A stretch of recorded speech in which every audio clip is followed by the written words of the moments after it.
La VR, c'est une technologie immersive. Donc, ça va nous permettre en fait d'immerger le spectateur dans des univers réels ou irréels et de leur faire vivre des expériences. C'est vraiment ça le plus important. On peut leur faire même vivre des émotions via des expériences en réalité virtuelle. Après, pour l'instant, la technologie de la réalité virtuelle, elle en est à ses prémices. Ce qu'il faut se dire, c'est que en fait, c'est pas si nouveau que ça. Ça date des années 60, il y a eu le premier appareil de réalité virtuelle qui s'appelait le Sensorama.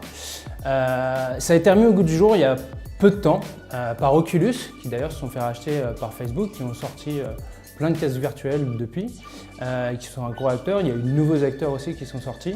Mais moi je pense qu'il y a encore beaucoup de choses à faire pour cette technologie et qu'on en est encore qu'à ses prémices. Avec la VR, on peut faire plein de choses. On peut permettre aux marques, par exemple, de créer des expériences immersives pour leurs spectateurs, pour leurs clients, pour pouvoir communiquer ou leur faire vivre des émotions liées à leur marque, liées à leur message. On peut former aussi, mieux et plus rapidement. On peut dynamiser ses ventes. On peut répondre à des problématiques très précises. Donc on peut prendre par exemple le cas de Decathlon, qui utilise la VR en fait pour présenter toute leur gamme de tentes, ce qui leur permet en fait d'économiser 500 mètres carrés par magasin.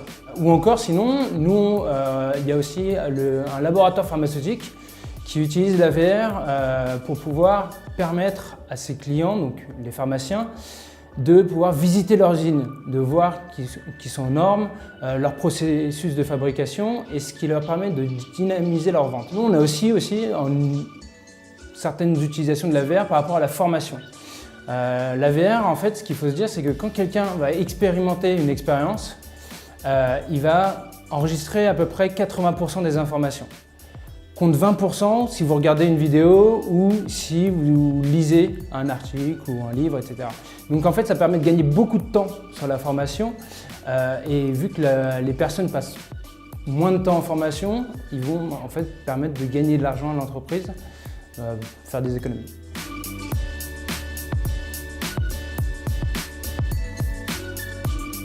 La première question, en fait, vraiment à se poser sur l'utilisation de la VR, c'est pourquoi est-ce qu'on veut l'utiliser? Quelle est l'utilité? Qu'est-ce que va apporter la VR à son projet? On a pas mal de demandes, nous, de personnes en fait, qui ont entendu parler de la VR et qui souhaitent utiliser la VR. C'est pas du tout la bonne approche. Ce qu'il faut, c'est on part de besoins. Ensuite, après, on en dégage des problématiques. On compare les technologies par rapport à ces problématiques pour voir laquelle va répondre le mieux aux problématiques.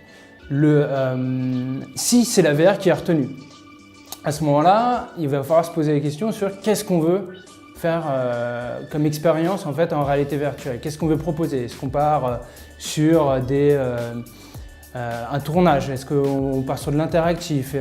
Comment est-ce qu'on va le diffuser? Donc voilà, toutes ces questions-là. C'est là où en fait, nous, on a une expertise et où il faut se faire accompagner d'ailleurs pour pouvoir répondre à ces questions, faire appel à des experts de la VR. Et ensuite, après, les derniers points qui sont très importants, c'est comment je vais pouvoir diffuser mes concepts, mes expériences en VR. Il y a différents canaux de diffusion. On peut par exemple utiliser les casques immersifs, enfin les casques virtuels, comme les Oculus, etc. Ou sinon utiliser le web. Donc on a Facebook et YouTube qui sont des players 360. On peut aussi utiliser des rooms immersives ou encore des applications mobiles qui permettent d'utiliser l'interactivité en fait de la réalité virtuelle.